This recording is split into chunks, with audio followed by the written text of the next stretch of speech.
এই পর্বে রিয়া এক নতুন চাল দেয়। সে ঋষিকে ব্যবহার করে মেঘলাকে এক স্টেজড মুহূর্তে নিয়ে আসে, যেখানে সে অরিত্রকে জড়িয়ে ধরে ক্ষমা চায়।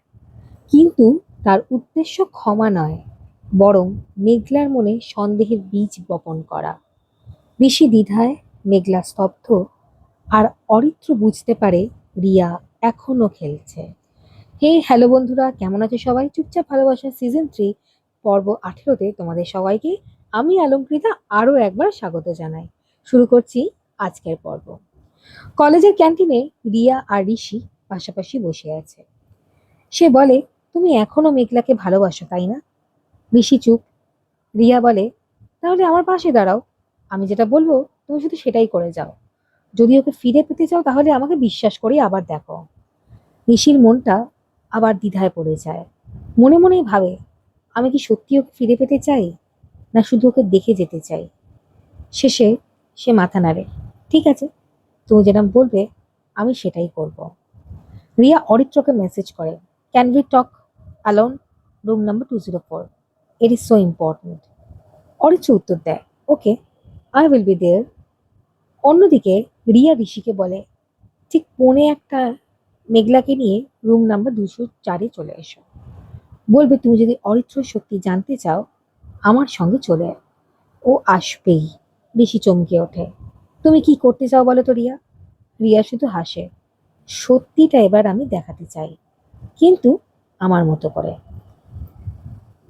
ঘড়ির কাঁটায় সময় 12:40 হতেই অরিত্র রুম নাম্বার 204-এর সামনে এসে দাঁড়ায়। রিয়া ঢোকে, দরজা বন্ধ করে। সে বলে, আমি ক্ষমা চাইতে এসেছি। অরিত্র বলে, তুমি তো আগেই ক্ষমা চেয়েছিলে। রিয়া এগিয়ে আসে, কিন্তু আমি মন থেকে চাইনি, এবার চাই। সে হঠাৎ অরিত্রকে জড়িয়ে ধরে। অরিত্র হতভম্ব হয়ে যায়। সে বলে, রিয়া প্লিজ, এটা ঠিক নয়। রিয়া ফিসফিস করে বলে, তুমি তো বলেছিলে তুমি আমাকে ভাঙোনি, তাহলে ভয় কিসের? ঋষি মেঘলাকে ডাকে, তুমি যদি অরিত্র সত্যি জানতে চাও তাহলে আমার সঙ্গে চলো। মেঘলা দ্বিধায় পড়ে। সে বলে, তুমি আবার কি করতে চাও বলো তো? ঋষি বলে, আমি কিছু করব না, তুমি শুধু দূর থেকে দেখো। রুম নাম্বার 204-এর সামনে যখন ওরা পৌঁছায়, ঋষি ধীরে ধীরে দরজাটা খুলে দেয়। মেঘলা দেখে রিয়া অরিত্রকে জড়িয়ে ধরে আছে। অরিত্র চুপচাপ দাঁড়িয়ে। রিয়া চোখ বন্ধ করে বলছে, আমি এখনো তোমাকে ভালোবাসি। মেঘলার মুখটা ফ্যাকাশে হয়ে যায়। সে কিছু বলে না, সে শুধু চলে যায়। অরিত্র বলে, রিয়া তুমি কি করছো? রিয়া চোখ খুলে বলে, আমি শুধু তোমার সত্যিটা দেখালাম। তুমি কি জানো ও এখন কি ভাবছে? অরিত্র বুঝে যায় এটা ফাঁদ ছিল। ঋষি করিডোরে দাঁড়িয়ে, মনটা দ্বিধায় দ্বিধায় ভরে আছে।